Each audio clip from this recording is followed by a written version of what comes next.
failed you. And I have failed Wakanda. Your choice fueled our rebellion. Your pride destroyed Wakanda. Where did things go wrong?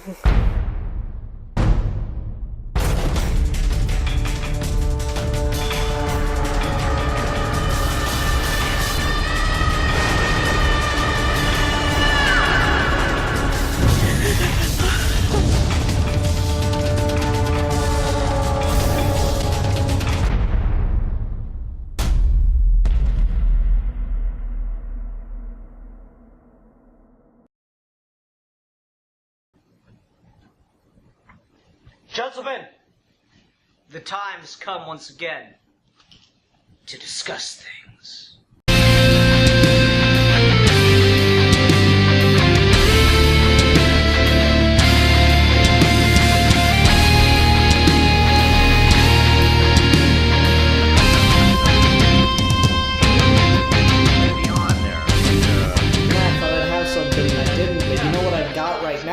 This episode of Geeky Gentlemen. Hello, everybody. I'm Super 2. Joining me today is the real Manos. Hello, folks. Yes. Today we're taking a bit of a return to something we've covered on the show before. Manos was not there for it, but this was Rasco and I did an episode on Black Panther Unleashed, I believe it was just called at the time. It has since been renamed because it was expanded on with 3 additional parts. So Manos and I will be reviewing basically the whole thing, though we're not going to touch on episode 1 too much just because there's already a Geeky Gentleman on that one. So yeah, it's been a bit of a return.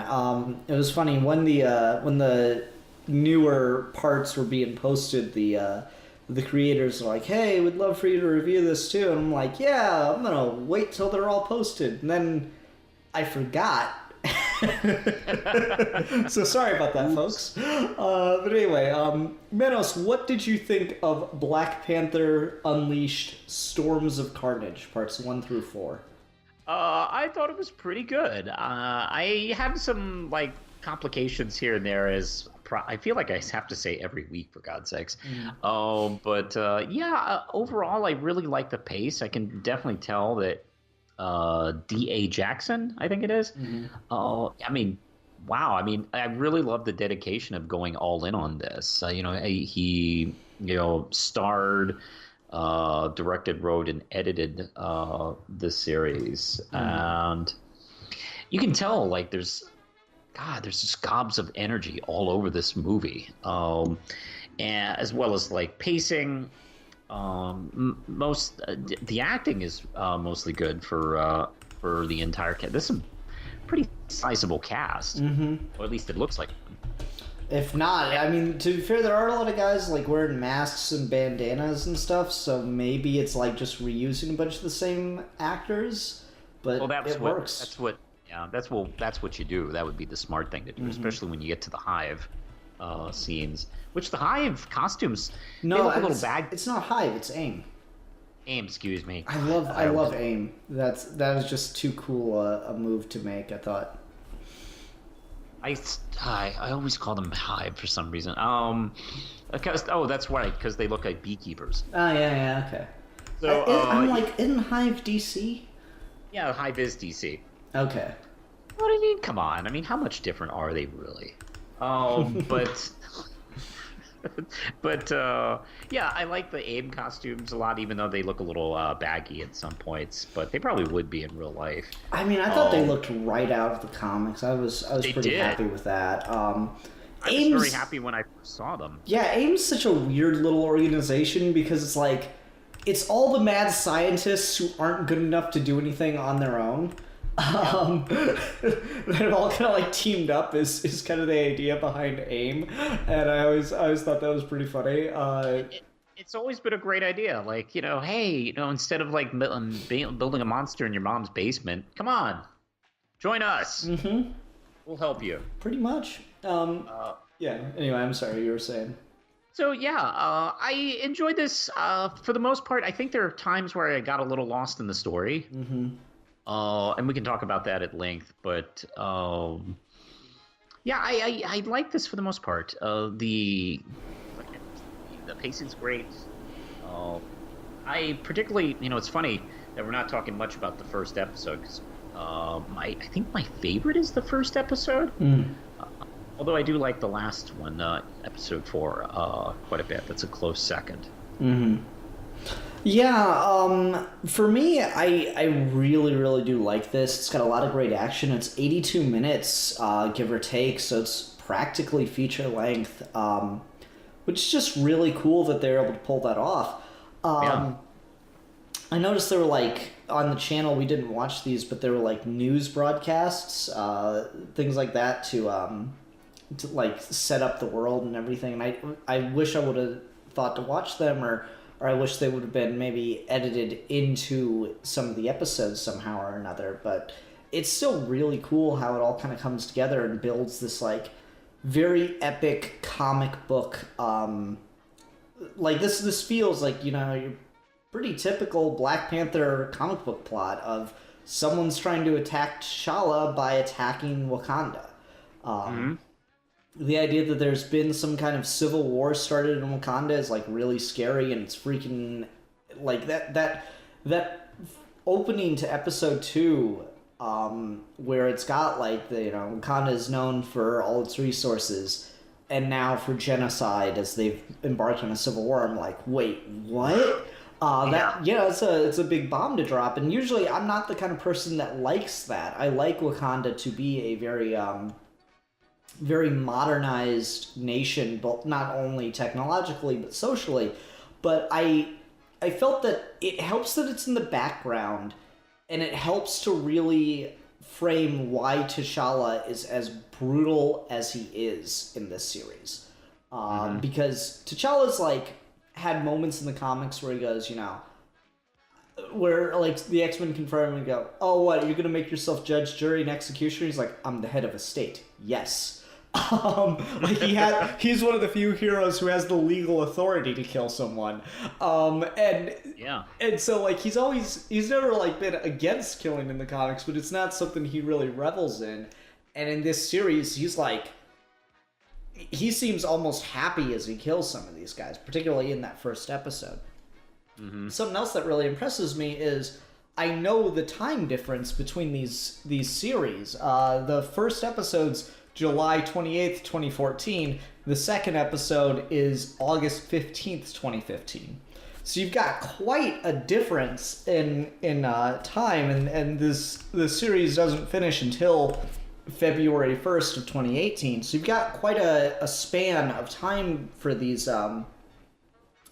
episodes, and you can tell that episode 1 is a really nice self-contained story that, like, plants the seeds for things to come, and that episodes 2, 3, and 4, which are our main focus here, really deliver and flesh those things out. And it's a really good way to do something this ambitious in a fan project thing. You have your pilot that is watchable on its own and satisfying on its own, that does not necessitate other things to happen for it to be good. And then you have your sequels based on demand, and those are where you flesh things out and get more ambitious. And I think that's the exact right way to do it. I guess that's why episode 1 stands out for me so well. I guess because they are booked in, so they have a lot of, like, the most cohesiveness, I have to say, the story, where I guess I did get a little lost on who is, like, on whose side during the whole middle part of the section of the film. I guess I sometimes had trouble focusing on, I don't know if I want to get into the technical aspects just yet, but some of the episodes were, some of the scenes, I shouldn't say episodes, because I only found this periodic. Did you have any trouble with some of the miking? Yes, I remember complaining about that in the first review we did, where, like, T'Challa's giving, like, his speech about or is talking about the fable of, like, the butterfly and the moth and all that stuff. And I was like, I'm having a harder time hearing him, and it's weird because he's wearing a mask, so there's really no reason you can't, dub him over. And then I think that kind of continues throughout this. I think that, this is I think the Workhorse, is it Studios or Pictures or whatever they call themselves? It's Workhorse, yes. Yeah, Workhorse Pictures. I think they are very clearly a fighting studio first. They are a stunt coordinating combat fighting studio. That makes far sense. as filming, from what I can tell. And so the other stuff, like, it's got pretty decent direction and visuals. It's got pretty good character work, that comes from just the passion of the fan base. But some of the technical aspects, the editing isn't exceptional, but it's just fine. I think the audio is where the weakest point comes in throughout the entirety of the series. It's just kind of hard to hear them sometimes. There's like the scene that jumped out the most to me where I just had the hardest time understanding anything about what was going on was when the old dude with the breath thingy was talking to the holograms of the bad guys. Like, I only caught a fraction of what was being said there. Which is like, that's a problem in and of itself. I think the deeper underlying problem, and we can kind of take this talk about more of the story, is even though I only caught about a fraction of it, I still knew everything that was going on. So that means a lot of the dialogue was more or less wasted. I would have to say that, yeah. Yeah.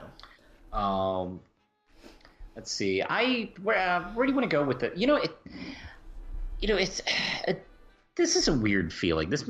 Tell me if this is a strange kind of like a comparison, but this almost felt a little. I was reminded of Frank Miller's Batman in some respects. Like, this was almost like Frank Miller's Black Panther, because there's a lot of things in this stripped down.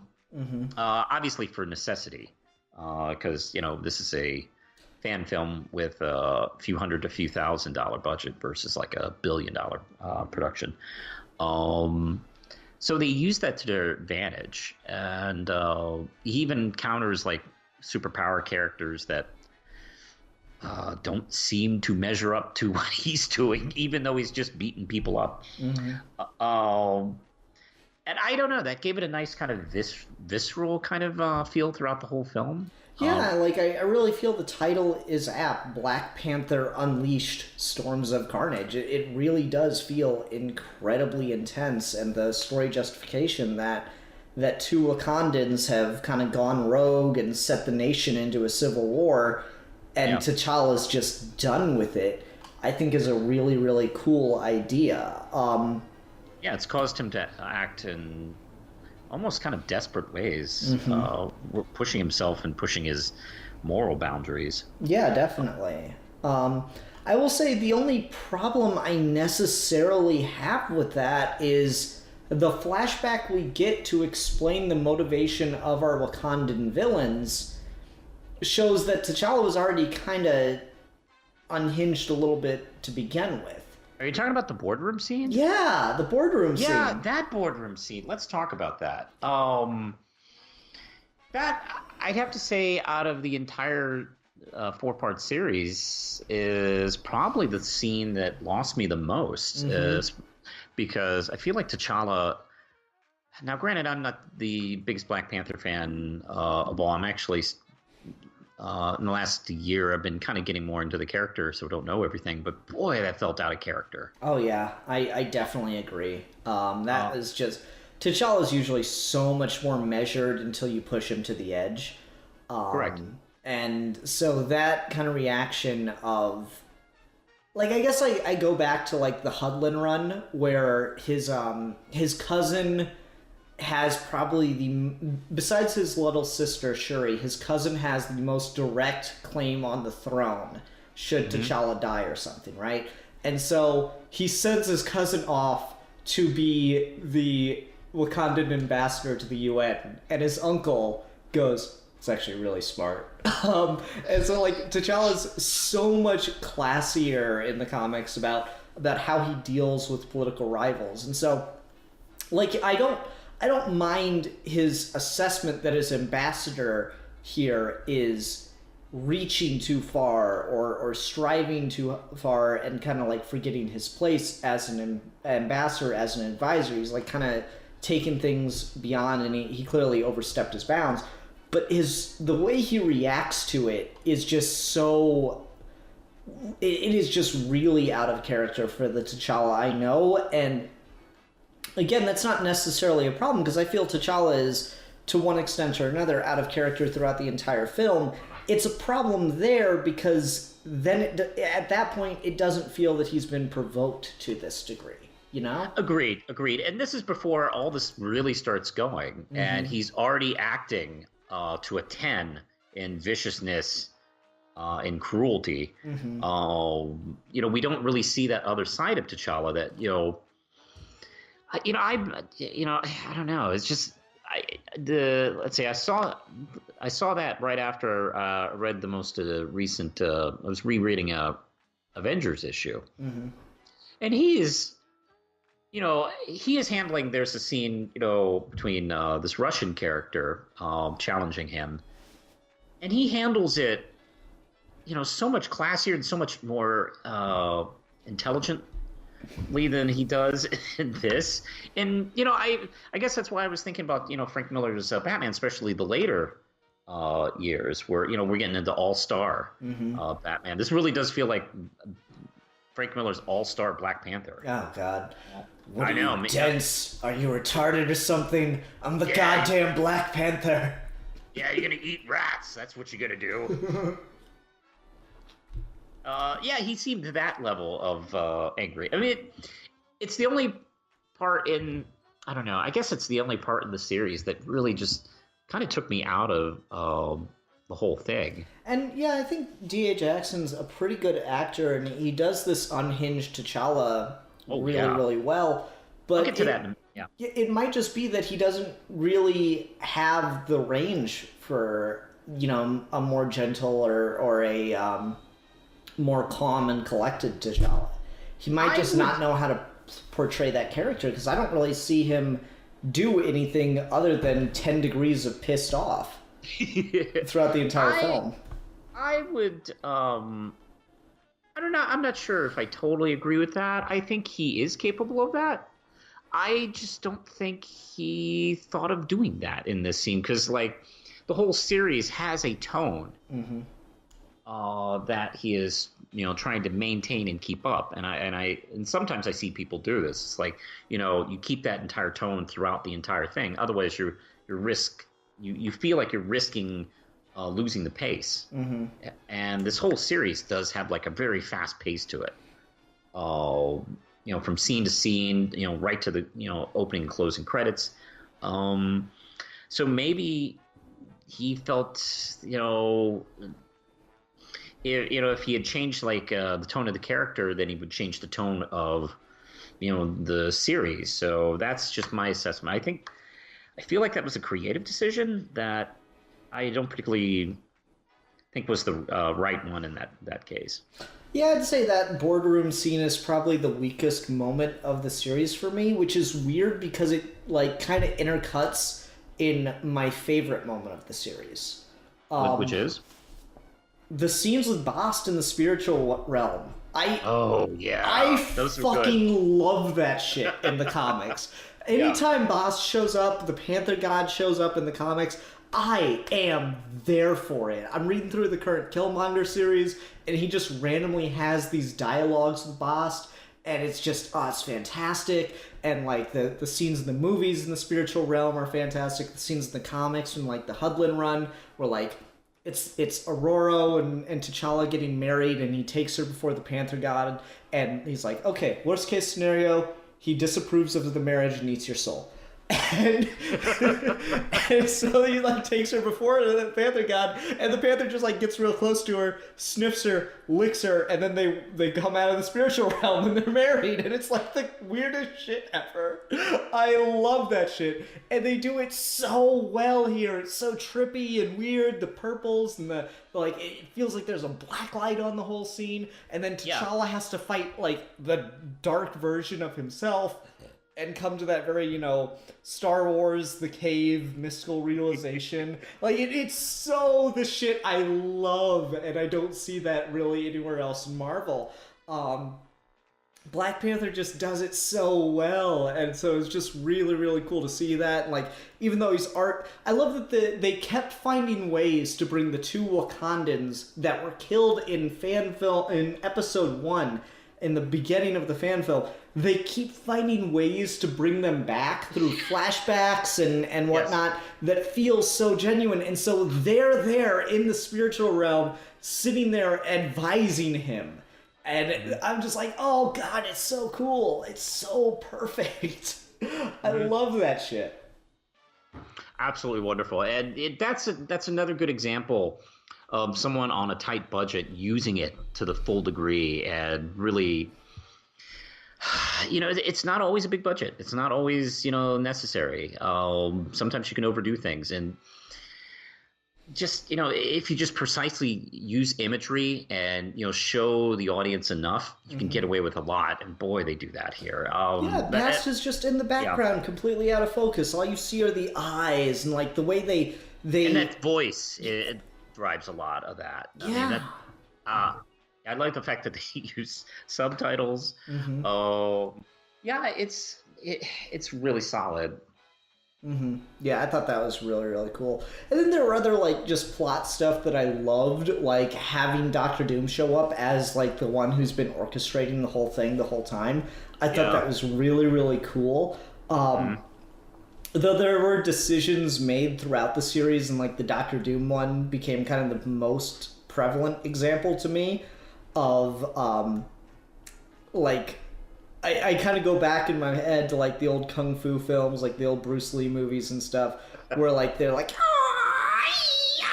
like that kind of shit's there, and, like, oh no, I'm being tortured so much, and so, like, Doctor Doom's, like, suit depressurizes or whatever, and just the whole time T'Challa's giving this big, epic, you know, fuck you speech, and you just got, like, in the background, and I'm like, maybe a poor decision in that regard, but the reveal was so cool. Because it distracted from his speech, because while he's doing this one, I watched it twice. The speech is really good, and he really nails the scene. It is really distracting to hear the Tasmanian devil die. Yep. It's like, tone that audio down, or we know he's suffering. We know he's dying. You can cut it down a little bit. And I mean, like, to be fair, that kind of takes away from some of the cool of Doom. Like, even if he was suffering that much, Doom's the kind of guy who, like, actively repress that because he doesn't want to appear as less, That's actually a really good point. There's a story justification in it if you know the character, and I think kind of the whole point of having Doom be the one to orchestrate it all was for people that know the character. Yeah, he shouldn't have a less dignified dying scene than Paul Rubens in the original Buffy film. Yeah. Kick. And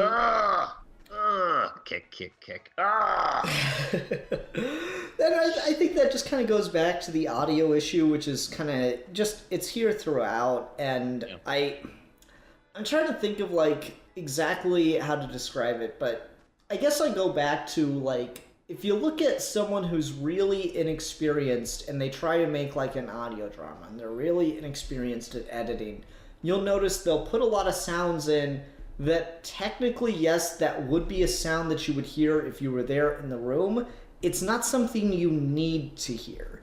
It's something that is... It's better when used for effect. So, like, if you listen to a lot of people that try to do audio dramas and they're really inexperienced, they'll put in every footstep.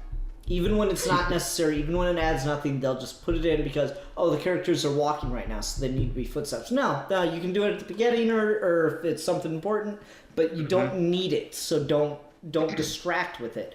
And I think that kind of just goes throughout a lot of the audio.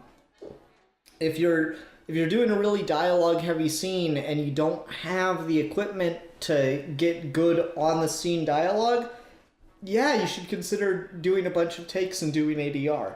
Or get the better equipment for on-the-scene audio capture. If you're doing editing and like the character's supposed to be in pain or something, tone down the level of the audio. Or just, have T'Challa mute that end of the line or something. That would have been funny. Yeah, something like that. Like, there are choices that can be made that improve the overall end experience. And again, nothing... I don't want to feel like... It would have been rather funny if he would, hold on, Doom, let me put you on mute. I have to say something to you. Yeah, exactly. And I don't want to feel like we're being too harsh on it. Like, these are just noticeable problems that have relatively easy solutions. And so it's something to be aware of for future projects, fan film related or not. Correct, because when you write a script, when you do a comic, when you do a film, you are literally showing the audience what you want them to see and hear. Mm-hmm. So you can control that. And if you want them to listen to Black Panther's speech, then you tone down something. Even if that might be going on, that's not as important as what Black Panther has to say. And, I mean, I agree completely, because you know what? Yeah. I always put music in our episodes of Geeky Gentlemen, but it's always it's the lowest possible while still being detectable to my audio editing. And I'm always very careful about that. And so it's just... Like, if I have it just a little bit higher so that you can hear a little more, it becomes too distracting. It's meant to just make the time of the podcast slip by a little bit faster. So you don't necessarily notice pauses in conversation and stuff. I've seen some YouTubers and some filmmakers have the music up too loud. Mm-hmm. Particularly like older... I should be fair. Older B-movie filmmakers might make that mistake, where you're just like, look, that music's way too blaring. I need to hear what these guys are saying. Or maybe, I don't know, maybe it doesn't matter. Mm-hmm. And like I said earlier, you don't necessarily... If the dialogue can be lost and you still basically know what's going on one level, that's a testament to your visual storytelling. Another level, it's a condemnation of your dialogue. And it means that your dialogue, one, probably went on for too long, and two, wasn't all that necessary to begin with. And just a good rule of thumb when writing is every word should matter. Yeah. Why does the character say but instead of until or whatever? Every selection of dialogue, every word, inflection, what have you, needs to matter. There's such a thing as filler dialogue, but that's to fill while you're working on the plot and go back and work in a better way to word it later. Correct. Writing is rewriting. Basic tip. But yeah, I'm like, so these are technical aspects that are problems, but it doesn't really take away from, significantly at least, my enjoyment of the piece on the whole. No, shouldn't misunderstand, because I'm sold on this series, and that's the thing, when you kind of get into something, when you decide to hop on and enjoy the ride, you're gonna be cool with bumps. Mm-hmm. Yeah. And there's just a lot going on here I really like. Again, the two Wakandan actors, the saboteurs or whatever you want to call them, those guys are just fantastic in every scene they have together. They're such a good duo. Yeah. You got the skinny guy, the big guy, and they're just they're wonderful. I mean, you can definitely see why they would continue to be put in. Who I didn't catch the name of the character who had the Healing Factor? What was his name? And then he pops up at the end on the screen. Yeah, I forget his name too. But he was a lot of fun to watch. That actor was having a hell of a time doing it. Oh man, that guy was good. I'm glad he popped up at the end. I don't know. He just has this good villain swagger. There's like similar to the mobster character in the Catwoman film we just saw. Just like, when they walk in, you go, oh shit, this is going to be a problem. It's one of those kind of performances. It's like, oh, okay, great. I absolutely loved that. Yeah. I did have a laugh at the guy who reminded me of Doug Walker in the first episode. The white guy with the mustache. Yeah. It's like, no, don't kill Doug Walker. Oh, it's probably for the best. Oh my. Yeah, that was a lot of fun. He even screamed like Doug Walker. It's like, oh, okay, I know what he's doing now. Yeah, and I remember one of the things I talked about in the initial review of episode 1, however many years ago now, was that some of the effects work was a little iffy at best. Like, you look at episode 1, and particularly when he kills the white dude with the shades, like, he breaks his arms, and it's really obviously like something that's put in post, and it just looked kind of off and kind of flat. And they get a lot better about either working in those post elements more realistically, or just choosing what to show a whole lot better. And so I was really impressed with that. I guess the only other major criticism I had of the thing was I really wish we got T'Challa in the suit more, because I thought they had a really nice suit for a fan film. I was pretty impressed with it. It had its own distinct look, which I liked a lot. It looked functional. It looked believable. It didn't look too realistic, but it looked realistic enough. I thought it was a good mix, actually. I am fine. I agree. Maybe there could have been a little bit more of the suit. I think it was utilized well when it needed it, and I thought they had a really good handle on T'Challa in this. So I mean, he feels like the Black Panther, even when he's out of costume. Yeah, I definitely agree with that. Okay, Manos, you want to go ahead and go on to ratings, or is there anything else we wanted to talk about? No. I rather liked it, so I guess you want to do ratings? Yeah, sure. I'll go ahead and go first and say I did really, really appreciate this, even with the criticisms I mentioned. So I'm going to give it a solid 4 out of 5. I don't have anything. 4 out of 5 surprise healing factors. Okay.